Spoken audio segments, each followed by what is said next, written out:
Let's take a flashback to when we first saw the Pixels trailer. You're watching. Oh my god!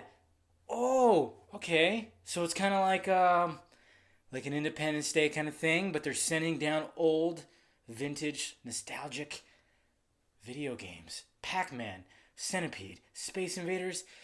Oh, that looks great. Oh, it's an Adam Sandler movie.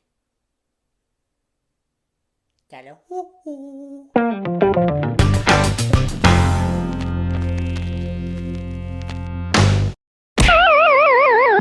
What's happening, my film nerds? David the Film Junkie here, bringing you a film review of Pixels! And of course, Pixels stars Mr. Adam Sandler, Josh Gad, Kevin James, Michelle Monaghan, Peter Dinklage.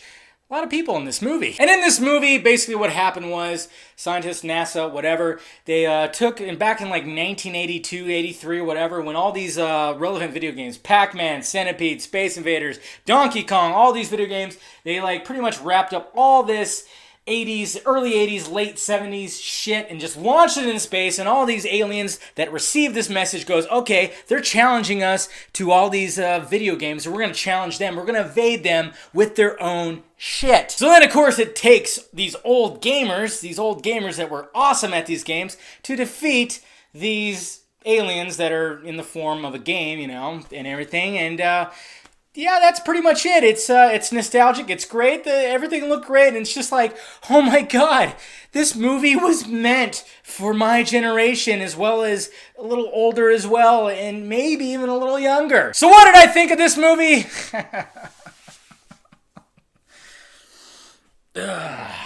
Thank you for my steaming, piping hot shit sandwich! Yeah, this movie was pretty awful. Holy fuck. I mean, like I said, when you saw that first trailer and you got excited about what it was all about, and you're going, okay, I kind of like this idea, and then all of a sudden you see Adam Sandler, and you get sad. Seriously, what happened?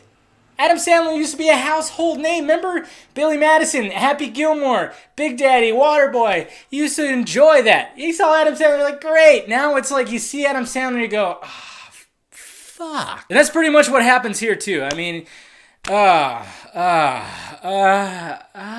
let's go through the characters. Adam Sandler plays Adam Sandler. He's down on his luck.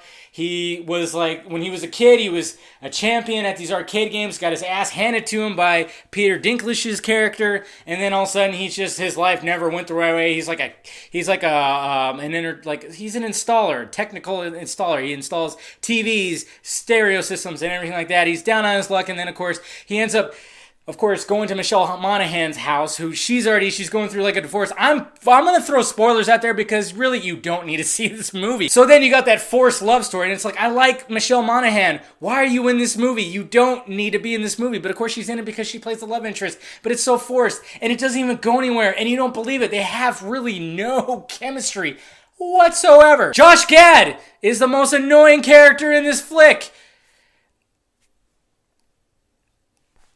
Olaf! You want to punch him! You want him to get pixelated and eaten!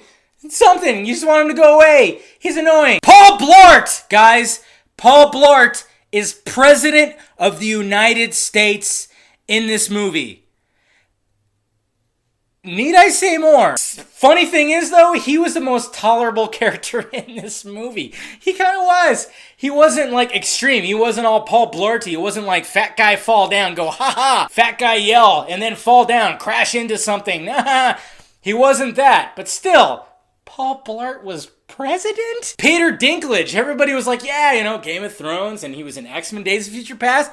A great actor. Totally misused.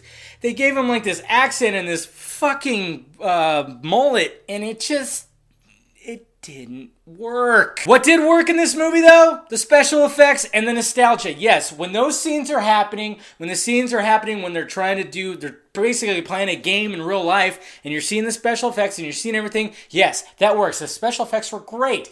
The action was done pretty well, sometimes a little stupid at many times. But yes, you get that. But that's about, 25 to 30% of the movie? The rest of the movie? I tell you what, this is like a Disney Channel movie with a big budget. This was such a good idea.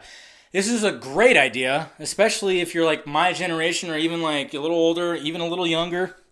This was such a good idea. They could have taken this idea and put like a Ghostbusters approach on it, but they gave it to Happy Madison and Adam Sandler, and they said, all right, we'll make a lot of money on this. We're all going to phone it in. Fuck you, Adam Sandler! I don't mean to say that, because, he seems generally like a great guy, but it's just like, he doesn't do any... It pisses me off. It pisses me off because it's like, this was such a great idea, and then it's like they said, okay, we're gonna make this movie about vintage games coming down and invading Earth, and they're like, yeah, that's a great selling point. Okay, where are we gonna put all our money towards? The special effects.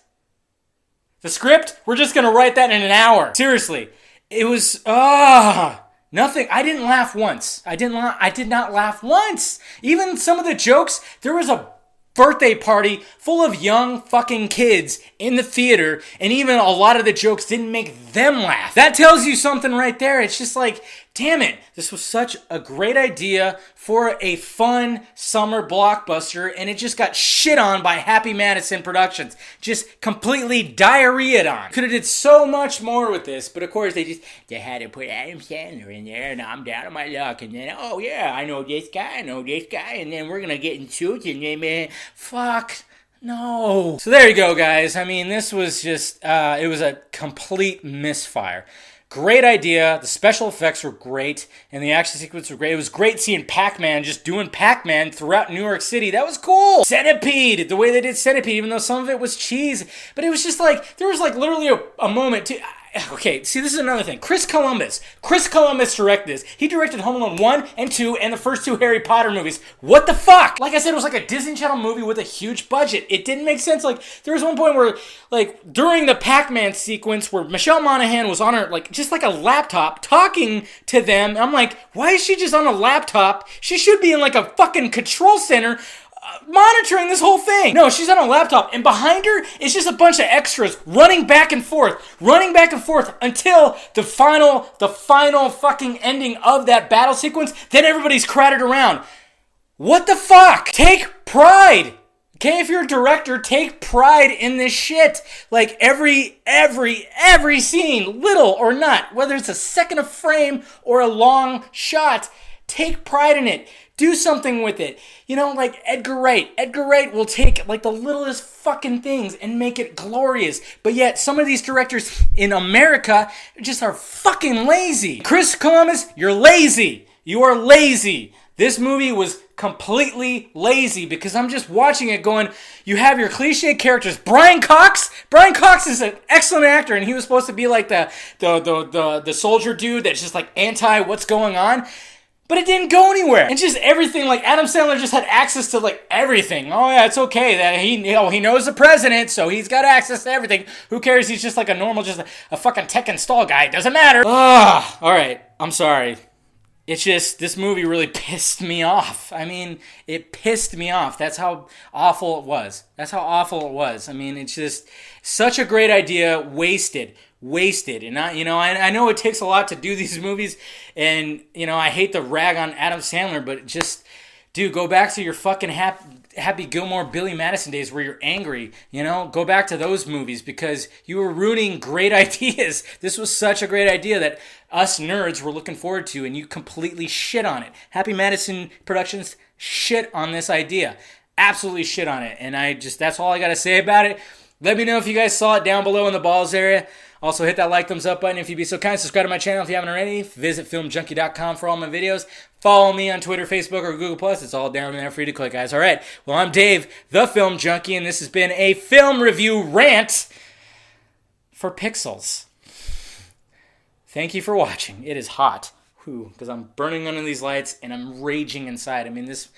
I knew it was going to be a shit sandwich, because I was reading early reviews, and of course it was rated like a 20%.